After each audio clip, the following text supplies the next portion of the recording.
साथीहरू हेर्नुहोस् आज हामीले यहाँ चक्लेट बनाउँदैछौँ घरमा होममेड।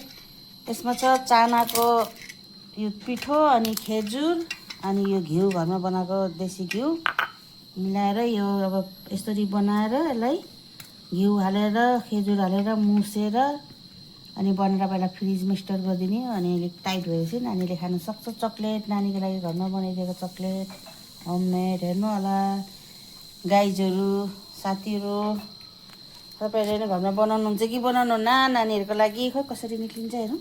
अलिकति उतो हुनुपर्छ, जम्नुपर्छ। जम्मेको छैन अहिले, त्यति भएको छैन। फ्रिजमा राख्यो भने नि सेट हुन्छ यो। तपाईँले नै यसरी बनाउनु खिलाउनु होला। घरको गुलियो सुलियो अब बाहिरको मिठाई सिठाई दुनियाँ नाना किसिमको मिठाई भन्दा घरमा यसरी हर कुरो बनाएर खिलाउनु नानीहरूको सेहतको लागि राम्रो हो। यो बनाएर रेडी भयो चक्लेट। हेर्नुहोस् यसमा फ्रिजमा राखेको थिएँ, यो स्टोर गरेर राख्यो भने अलिक टाइट हुन्छ। यो निकाल्दाखेरि कति राम्रोसँग निक्लिन्छ। हेर्नु अरू डब्बामा अलि दिनसम्म पनि राख्नु सक्छ स्टोर गरेर। नानीलाई अब अलिक ठन्डा छ निकाल्दै खानु थालिहाल्यो। ठन्डा छ यी त्यो पनि नानीले निकालेर खाइहाल्यो एउटा यी खानेकुरो देखेपछि त मन मान्दैन।